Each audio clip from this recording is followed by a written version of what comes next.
Get out of here! This is a luxury event, not a community center gathering. The words hung in the air like poison, dripping from the lips of a woman who had perfected the art of cruelty disguised as professionalism. She didn't raise her voice. She didn't need to.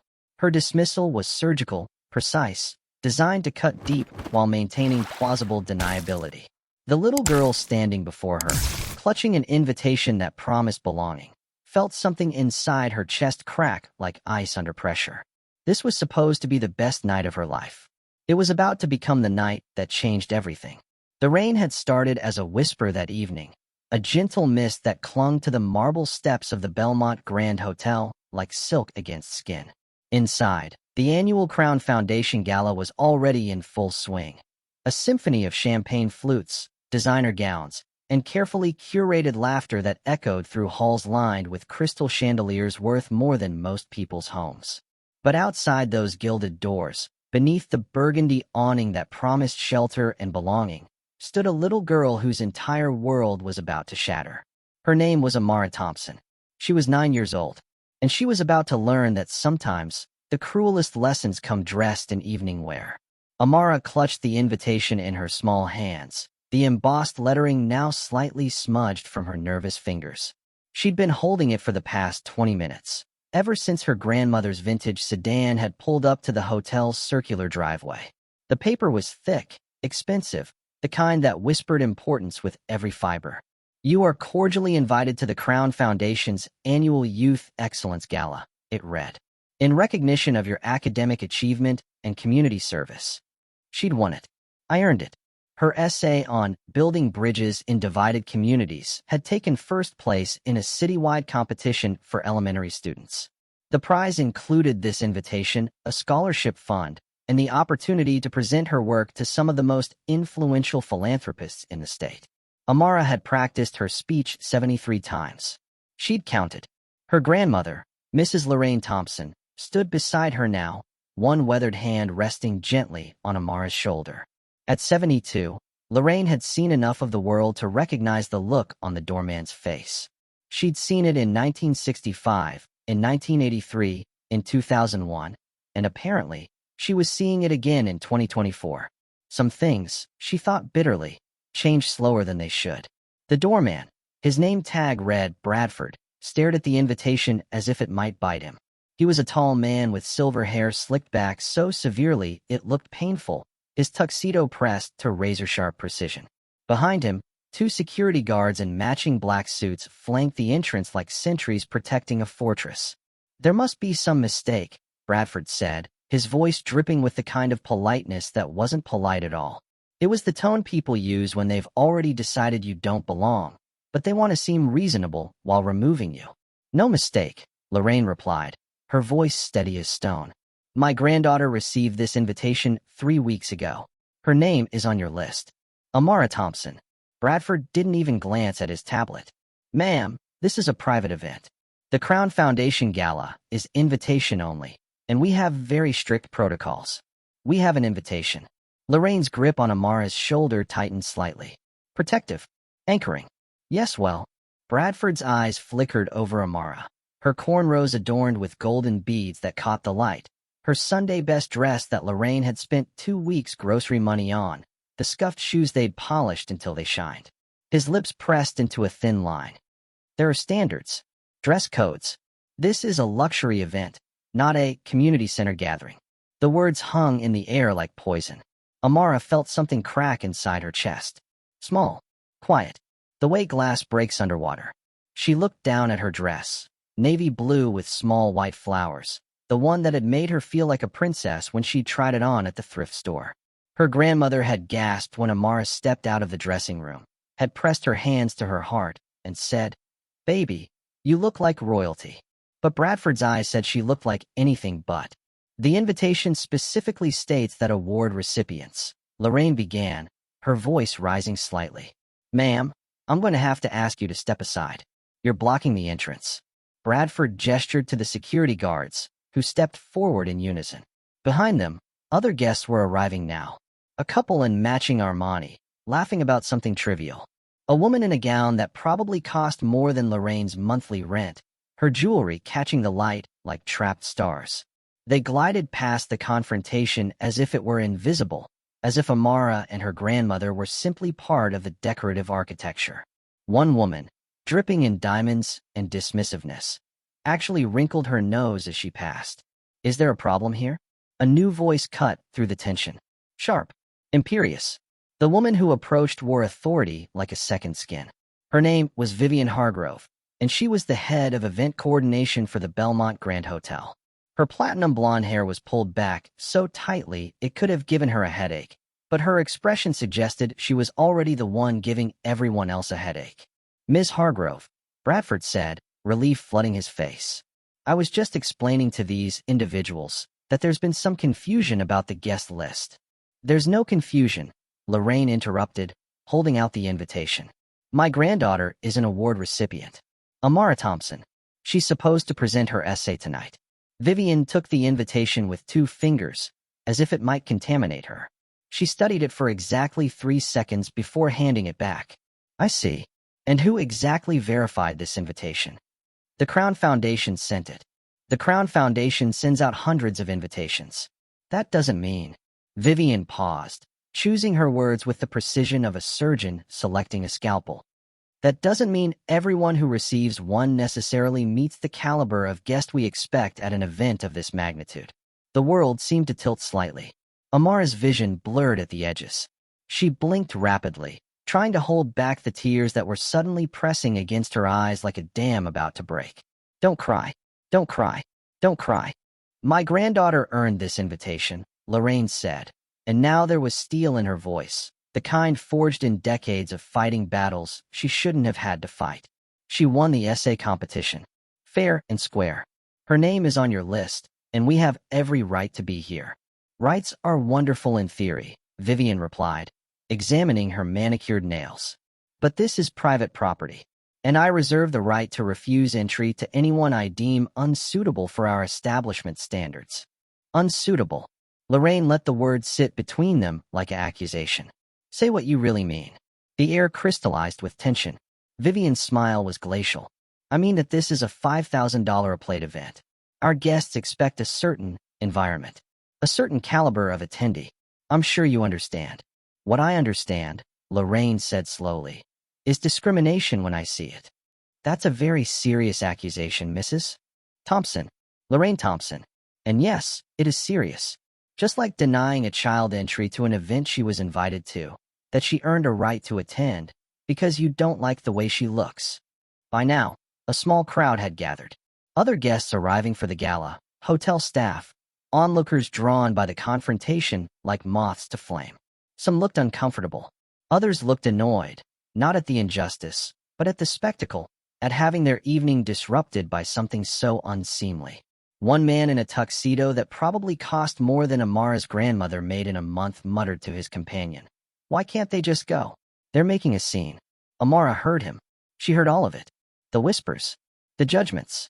The casual cruelty of people who would donate thousands to charity inside those doors, who would applaud speeches about equality and justice, who would post about their progressive values on social media, but who couldn't extend basic human dignity to a 9-year-old girl standing in the rain. She felt small, smaller than she'd ever felt in her entire life. Amara, Vivian said, suddenly addressing her directly, her voice taking on a patronizing sweetness that was somehow worse than her earlier coldness. Sweetheart, I'm sure you're a very bright girl, but sometimes things don't work out the way we plan. Why don't you and your grandmother head home? I'm sure there are other events that would be more appropriate for you. That's when Amara's voice finally broke free. I wrote about building bridges, she said, so quietly at first that people had to lean in to hear her. That's what my essay was about. Building bridges between different kinds of people, making connections, finding what we have in common instead of focusing on what makes us different. Her voice grew stronger, louder, fueled by something that felt like fire in her chest. I wrote about how my teacher, Ms. Rodriguez, taught our whole class about empathy, about walking in other people's shoes, about treating everyone with kindness no matter what they look like or where they come from. And I wrote about how my grandmother, her voice cracked slightly, how my grandmother taught me that dignity isn't something someone else can give you or take away. It's something you carry inside yourself. Tears were streaming down her face now, but she didn't wipe them away. I thought tonight was going to be the best night of my life. I practiced my speech 73 times. I wanted to make my grandmother proud. I wanted to show her that all the sacrifices she makes for me, working 2 jobs, saving money, believing in me, that it all meant something. The crowd had grown larger. Someone was recording on their phone. But you don't care about any of that, do you? Amara looked directly at Vivian, then at Bradford, then at the faces in the crowd. Some sympathetic, some uncomfortable, some still dismissive. You don't care about bridges. You just care about walls. The silence that followed was deafening. Vivian's face had gone from pale to flushed, a red creeping up her neck like a rash. That's quite enough. Bradford, please escort. Don't touch her. The voice that cut through the night was deep, authoritative, and belonged to a man who had just stepped out of a Blacktown car at the curb. Everything stopped. The man was in his mid-50s, with silver threading through his dark hair and eyes that had seen too much suffering to tolerate witnessing more. He wore a suit that made everyone else look like they'd been purchased at a discount store, but that wasn't what commanded attention. It was the way he moved, with purpose, with power, with the kind of presence that made people instinctively step aside. His name was Dr. Solomon Pierce, and he was about to change everything. Dr. Solomon Pierce wasn't supposed to be at the gala yet. He'd planned to arrive fashionably late, make his obligatory appearance, write a check, and leave. As the founder of Pierce Medical Technologies, a company that had revolutionized affordable healthcare devices and made him a billionaire 3 times over, he attended dozens of these events every year. They all blurred together after a while. But his driver had taken a wrong turn, which meant they'd approached the hotel from the side entrance, which meant he'd had a perfect view of the confrontation at the front doors, which meant he'd witnessed everything. Dr. Pierce. Vivian's transformation was instantaneous, like watching someone flip a switch. The Ice Queen melted into obsequious warmth. What an unexpected pleasure. We weren't expecting you for another hour.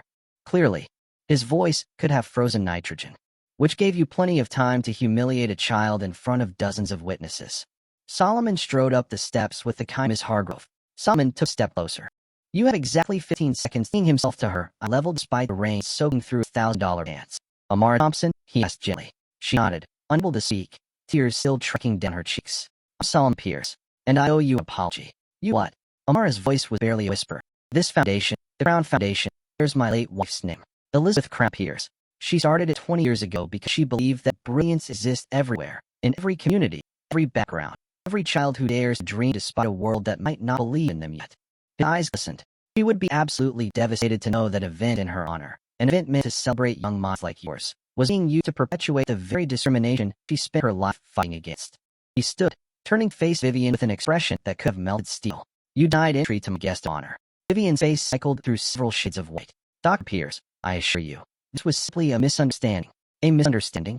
Solomon's voice rose, and it carried. People inside the hotel lobby started crowding near the windows. My phones are out now, recording everything. Let me be very clear so there's no misunderstanding. Miss Hargrove, you just told a 9-year-old award winner, a child who earned her place here through merit, through hard work, through exactly the kind of excellence this foundation was created to celebrate, that she wasn't suitable for your establishment standards. I never said. There are 17 witnesses and at least 8 people recording this conversation. Would you like me to play back what you said? Solomon gestured to the crowd. Anyone here have footage? Please, feel free to upload it. Tag the hotel. Tag the foundation. Let's make absolutely sure there's no misunderstanding about what happened here tonight. The clicking of phone keyboards was audible in sudden silence. Furthermore, Solomon continued, his voice dropping something more dangerous than shouting. Bradford, is that your name? You are no longer employed by this hotel. Effective immediately. Your severance package will be $0.00, and I will personally ensure that every luxury establishment in this city knows exactly why you were terminated. Bradford's face went from red to white to green in rapid succession. As for you, Miss Hargrove, Solomon took a step closer. You have exactly 15 seconds to decide if you'd like to offer a genuine apology to Miss Thompson and her grandmother, or if you prefer I make a phone call to Gerald Belmont. You know, the man who actually owns this hotel and who happened to be a personal friend of mine, and explain why his head of event coordination just cost him the single largest annual donation his establishment receives. Vivian looked like she might faint. I apologize, she stammered, but the words were hollow, mechanical, driven by fear rather than genuine remorse. Not to me, Solomon said coldly. To them. Vivian turned to Amara and Lorraine, and for a moment, pure hatred flashed in her eyes before she schooled her features in something resembling contrition. Mrs. Thompson, Amara, I apologize for any confusion or discomfort this evening. Any discomfort? Lorraine's voice could cut glass. Solomon held up a hand gently. Mrs. Thompson, you and Amara have shown more grace in the past 30 minutes than everyone here combined.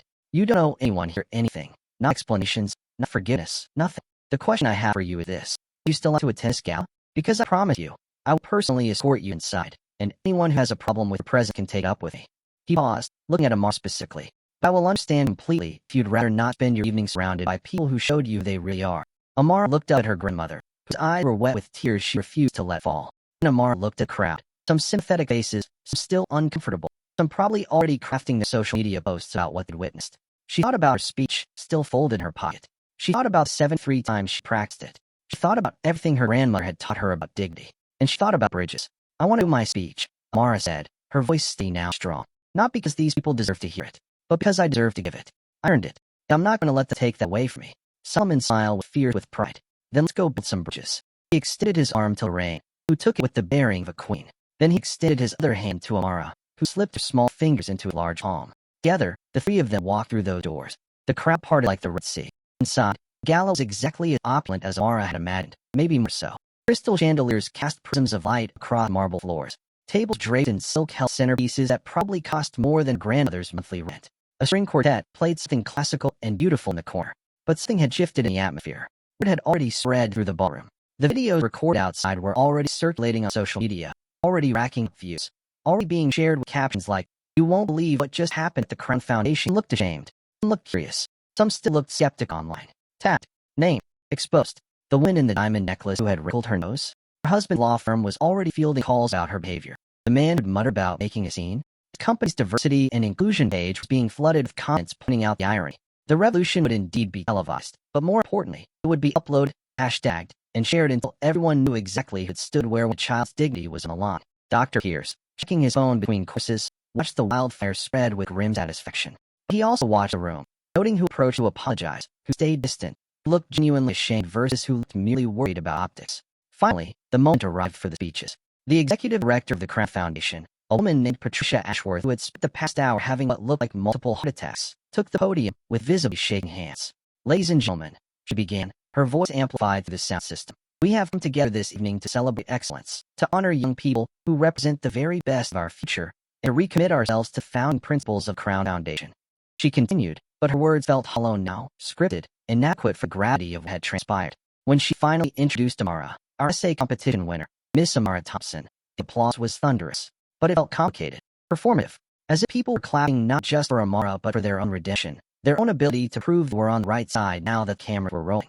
Amara walked to the podium. Solomon had to adjust the microphone down for her height, and that simple gesture, a billionaire crouching to help a child be heard, would become one of the most shared images of night. Amara unfolded her speech with careful fingers. She looked out at the sea of faces, the people who minutes ago had watched her humiliation and done nothing, at the people who had walked past her tears without a second glance, the people who were now waiting to hear what she had to say. Her hands shook. She took a breath. And then Amara Thompson, 9 years old, began to speak. "My essay is called Building Bridges in Divided Communities," she started, her voice small at first but growing stronger. "I wrote it because my grandmother always tells me that the world is divided into two types of people, those who build walls and those who build bridges." She paused, looking directly at where Vivian Hargrove stood against the back wall, her face pale, her career likely over. "Tonight, I learned what walls feel like." The room fell silent in a way that was different from polite quiet of an audience. This was the silence of collective shame. "But I also learned what bridges look like." Her eyes found Solomon, found grandmother, found Isaiah the waiter standing near the kitchen entrance. Bridges look like people who show up, who speak up, who see someone hurting and decide to do something about it instead of just walking past. Bridges look like dignity, like refusing to let other people make you small, like knowing your worth even when the world tries to tell you that you don't belong. Someone in the audience was crying. "I almost didn't give this speech tonight," Amara continued, and now her own eyes were wet again.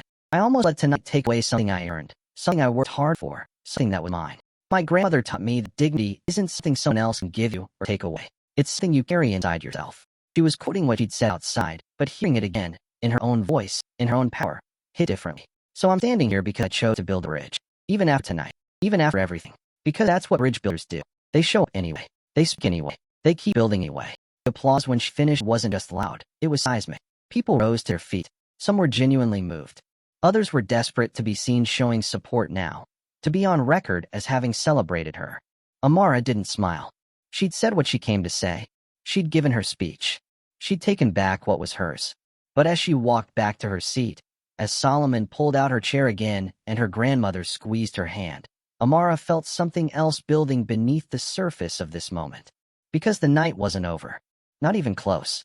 What no one in that ballroom knew yet, what even Solomon Pierce hadn't realized, was that one of the people recording the confrontation outside hadn't just posted the video to social media. They'd sent it directly to a news producer, who'd sent it to an investigative journalist, who had spent the last 2 hours making phone calls, pulling records, following threads. And what they discovered about the Belmont Grand Hotel, about its ownership, its practices, its systematic pattern of discrimination that went far beyond one doorman's cruelty, was about to explode into the biggest scandal the city had seen in decades. As Amara took another bite of the promised lemon cake, Isaiah had been right. It was the best she'd ever tasted. As her grandmother whispered how proud she was, as Solomon checked his phone and saw the viral numbers continuing to climb. A notification flashed across every major news app simultaneously. Breaking. Luxury hotels' dark secret. Years of discrimination exposed after child denied entry to charity event. And beneath it, this isn't an isolated incident. Former employees speak out. Solomon's expression shifted from satisfaction to something harder as he read.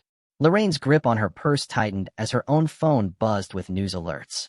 And Amara, looking around at the faces in the ballroom, some already checking their phones, horror dawning as they realized this story was far from over. Understood with the wisdom of someone who'd just been forced to grow up too fast. What had happened tonight wasn't the end of something. It was the beginning. Around the ballroom, a ripple of motion spread like a virus. Heads bowing toward screens, faces illuminating in the blue glow of breaking news, whispers escalating into concerned murmurs. Amara noticed it first. The way the energy in the room shifted, like the air pressure dropping before a storm. The way people's expressions changed from celebratory to shocked to terrified in the span of seconds. Dr. Pierce, Patricia Ashworth, the foundation director, appeared beside their table, her phone clutched in one trembling hand. Have you seen? Solomon was already reading, his jaw tightening with each swipe of his finger. Lorraine leaned closer, her reading glasses perched on her nose as she scanned her own device. And then Solomon's expression transformed into something Amara had never seen before. Not anger, not satisfaction, but a deep, weary recognition of something he'd suspected but hoped wasn't true. How deep does it go? Lorraine asked quietly, reading over his shoulder. Very, Solomon replied, his voice barely above a whisper. 23 years. Dozens of complaints. All buried. All paid off. All silenced. The news article was expanding in real time as journalists added information. Belmont Grand Hotel. Pattern of discrimination spans 2 decades. Former employees reveal systematic racism in hiring, promotion, and guest services. Internal documents show complaints dismissed, evidence destroyed, victims intimidated. They didn't just discriminate, one anonymous former manager stated. They had a system for it. One by one, the testimonies appeared. A black family celebrating their daughter's graduation told the pool was closed for maintenance, while white guests swam freely.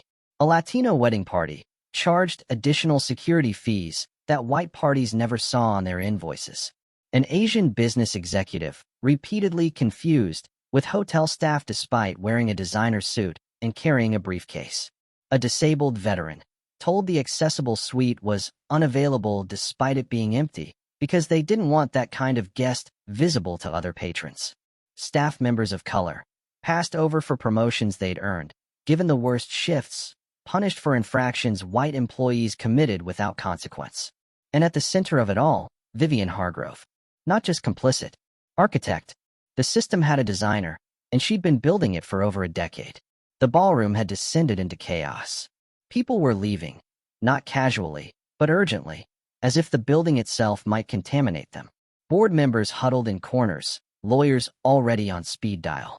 PR representatives typed frantically on their phones, crafting statements, calculating damage control. But Amara just sat there, her lemon cake half-eaten, watching the adults panic over consequences that had always been coming, had always been deserved, had simply been delayed by power and privilege and the ability to hide truth behind money. They knew, she said softly. Solomon looked at her. What, sweetheart? They knew. All these people. Amara gestured around the ballroom. They came here year after year. They saw how the staff were treated. They saw who was welcomed and who wasn't. They knew, but it was easier to pretend they didn't. The simple truth of it, spoken by a 9-year-old, landed like a bomb. Because she was right. These philanthropists, these society leaders, these people who wrote checks to diversity initiatives and posted about justice online, they'd been attending events at the Belmont for years. They'd witnessed smaller versions of what happened to Amara. They'd seen the microaggressions, the subtle exclusions, the way certain people were treated differently. But it had never been their problem. Until now. Until it was filmed. Until it went viral. Until their faces were visible in the background of videos showing them walking past a crying child without stopping. Dr. Pierce. A reporter had somehow made it past security, camera crew in tow. Dr. Pierce, did you know about the allegations against Belmont when you scheduled the Crown Foundation Gala here? Solomon stood, and his height, his presence, his barely controlled fury made everyone within 10 feet take an involuntary step back. No, he said, and his voice carried across the entire ballroom. I did not know the full extent of what was happening here. But I should have. We all should have. That's the problem with privilege. It insulates us from truths that would force us to act. The camera was rolling. Good. Let them roll. What happened to Amara Thompson tonight? What nearly happened? Wasn't an isolated incident. It was a symptom of a disease that we, all of us in this room, allowed to fester by not looking too closely, by not asking too many questions, by benefiting from systems we claim to oppose while doing nothing to actually dismantle them. He paused, and the silence was absolute. That ends tonight. What happened next unfolded with the speed and force of an avalanche. Within 6 hours, the Belmont Grand Hotel's parent corporation released a statement announcing an immediate and comprehensive internal investigation. Vivian Hargrove was terminated. Bradford the doorman was gone. But so were 3 members of senior management, 2 board directors, and the head of human resources. Within 24 hours, the district attorney announced a civil rights investigation. Within 48 hours, a class action lawsuit was filed on behalf of former employees and discriminated against guests. Within a week, the Belmont Grand Hotel, a fixture of luxury in the city for 50 years, announced it was closing for extensive renovations and reorganization. It would never reopen. But that was just the beginning. Dr. Solomon Pierce didn't just write a check and move on. He dismantled his entire foundation's approach to philanthropic events. We've been celebrating diversity in spaces that exclude diverse people, he announced at a press conference, Lorraine and Amara standing beside him.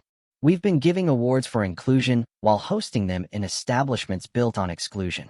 That hypocrisy ends today. The Crown Foundation launched a new initiative, the Amara Protocol. Every venue, every event, every partnership would be investigated and audited for discriminatory practices before a single dollar was spent. Former employees would be interviewed. Complaint histories would be examined. Diversity in staff and leadership would be required, not requested. If a place isn't good enough for Amara, Solomon said simply, it's not good enough for our foundation. Other organizations followed. Within 3 months, 17 major charitable foundations had adopted similar protocols.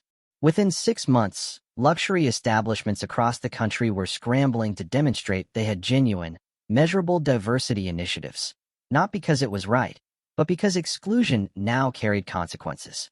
The market had spoken, and it spoke through a 9-year-old girl's tears. But the ripples went further. Amara's speech, the one she delivered while fighting back tears, the one about bridges and walls and dignity, had been watched over 50 million times. Clips of it appeared in college lectures on civil rights. Teachers played it for their students. It was translated into 17 languages. The video of Solomon kneeling to speak to her at eye level, of him adjusting the microphone so she could be heard, became a masterclass in how people in power should respond to injustice. And Lorraine, quiet, dignified Lorraine who'd stood in the rain defending her granddaughter, became the face of what resilience looked like. 6 months after that night, Amara was invited to speak at the National Education Summit. 1 year later, she testified before a congressional committee on discrimination in public accommodations. 18 months later, legislation passed, the Fair Access to Public Spaces Act, which strengthened enforcement of civil rights laws and created real penalties for systematic discrimination. They called it Amara's Law. But perhaps the most profound change happened in the quieter spaces. In schools where Amara's story was taught, children started speaking up about unfairness they witnessed. They started questioning why certain kids were treated differently. They started building bridges. In boardrooms, executives started asking harder questions about their vendor relationships, their event partnerships, and their complicity in systems they'd previously ignored. In courtrooms, lawyers began citing the Belmont case as precedent for pattern and practice discrimination suits.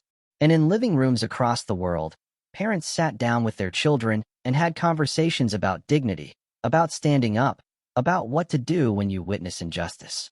The night that was meant to humiliate a little girl became the night that changed how an entire society thought about access, about fairness, about who gets to occupy spaces of power and celebration.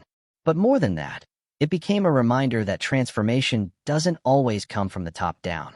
Sometimes it comes from a 9-year-old in a thrift store dress, refusing to let the world make her small.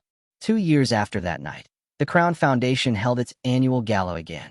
But this time, it was held in a community center in Amara's neighborhood. The same neighborhood where Lorraine had raised her, where teachers like Ms. Rodriguez inspired students to dream bigger, where kids who looked like Amara were told every day, through 1,000 subtle and not-so-subtle messages, that luxury spaces weren't for them. The guest list looked different too. Yes, there were philanthropists and CEOs and politicians. But there were also teachers, community organizers, former hotel workers who'd been brave enough to speak their truth. There were families who'd been turned away from establishments that no longer existed, their dignity finally validated. And there were children, dozens of them, award recipients and scholarship winners, and young people who'd been told they mattered. Amara, now 11 and somehow both older and still beautifully young, stood at the podium again. She wasn't nervous this time. 2 years ago, she began, and her voice was steady, strong, certain. I learned what walls feel like. But I also learned what bridges can do. She looked out at the audience, diverse in every way that word could mean, and smiled. Bridges connect us. They create paths where people said paths couldn't exist. They hold weight that shouldn't be possible. And they're built piece by piece, person by person, choice by choice. She paused, finding her grandmother in the front row, finding Solomon beside her, finding Isaiah, Dr. Isaiah now, having just finished his medical residency, a few seats down. I used to think that night broke something in me, that it took something away. But what it actually did was show me what I was made of, what we're all made of if we choose to be. Her voice dropped, intimate despite the microphone, like she was speaking to each person individually. We're made of the same stuff bridges are made of, strong enough to hold others up, flexible enough to bend without breaking, built to last, built to connect. The applause was thunderous, but different from 2 years ago. This time it was genuine, earned, real. Because this time, everyone in that room had chosen to be there, had chosen to be part of building something better, had chosen bridges over walls. Later that night, after the speeches and the dinner and the celebration, Amara sat on the front steps of the community center with her grandmother. The same steps where she'd played as a child. The same steps where she'd studied for tests, dreamed about the future, wondered if the world would ever make space for someone like her. You changed things, baby, Lorraine said softly, her arm around Amara's shoulders. You really did. We changed things, Amara corrected. You, me, Dr. Pierce, everyone who decided to show up differently. What do you think you'll do next? Lorraine asked. After all this? Amara thought about it, about the speeches, the legislation, the viral videos, the testimony, the movement that had somehow grown from one terrible night. I think, she said slowly, I want to go back to being a kid for a while. Play with my friends. Do my homework. Eat your cooking. Watch movies. Just be 11. Lorraine laughed, pressing a kiss to her granddaughter's temple. You were always wise beyond your years. Maybe, Amara said, but I'm tired of being wise. I want to be silly sometimes. I want to make mistakes without the whole world watching. I want to figure out who I am when I'm not the girl from the video. You know you can do both, right? Be a kid and be someone who changed the world. Amara leaned into her grandmother's warmth. I'm learning. They sat in comfortable silence for a moment, watching the last guests leave the community center, watching the lights of the city twinkle in the distance. Grandma, Amara said finally. Yes, baby. Do you think things are really different now? Or did we just make people better at hiding who they really are? It was the question Lorraine had been asking herself for 2 years. The question that kept her up some nights, that made her watchful, that reminded her that progress wasn't linear and justice wasn't permanent. I think, she said carefully, that we opened a door. What people do with that opening, whether they walk through it or try to close it again, that's up to them. But at least now they know people are watching. At least now they know there are consequences. At least now they know that little girls in thrift store dresses have voices that can shake buildings. Amara smiled at that. I did shake that building, didn't I? Baby, you shook the world. If you're watching this story, if you made it all the way to this moment, you're probably wondering what you would have done. Would you have walked past Amara that night? Would you have stopped? Would you have recorded? Would you have spoken up? Would you have been Bradford or Solomon? A passive guest or an active ally? Here's the truth. Most of us won't face a moment that dramatic. Most of our choices won't be filmed. Most of our decisions won't go viral. But every single day, we encounter smaller versions of what happened to Amara. The person excluded from the conversation.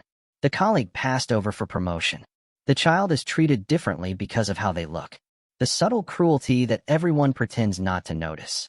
Those moments, those small, quiet moments when someone's dignity is on the line, those are our tests. And the beautiful, terrifying truth is this: we get to choose. Every single time. We can build walls, or we can build bridges. We can walk past, or we can show up. We can pretend we don't see, or we can bear witness and act. Amara Thompson was 9 years old when she learned that the world wasn't fair. But she was also 9 years old when she decided that unfairness wasn't the end of the story. She chose dignity. She chose to show up anyway. She chose to give her speech, to use her voice, to build her bridge. And in doing so, she showed us what courage looks like when it's stripped of everything except the decision to matter despite a world that says you don't. So here's the question. What's your bridge? What's the injustice you've been walking past? What's the moment you've been waiting for permission to address? What's the choice you keep postponing because it's easier to pretend you don't see? Because the truth is, we don't need more viral videos. We need more people who refuse to wait for cameras before they do the right thing. We need more people who kneel down to listen to voices that have been ignored. We need more people who understand that access isn't a privilege to be granted. It's a right to be protected. We need more bridge builders. Share your story in the comments. Tell us about a time you witnessed injustice and what you did about it. Tell us about the bridges you're building or the walls you're working to dismantle. And if this story moved you, if it challenged you, if it reminded you that one person really can change the trajectory of how the world works, subscribe. Because there are more stories like Amara's. Stories of ordinary people who refuse to be made small. Stories of dignity reclaimed and justice demanded. Stories that restore our faith in what's possible when courage meets the moment. This is what transformation looks like.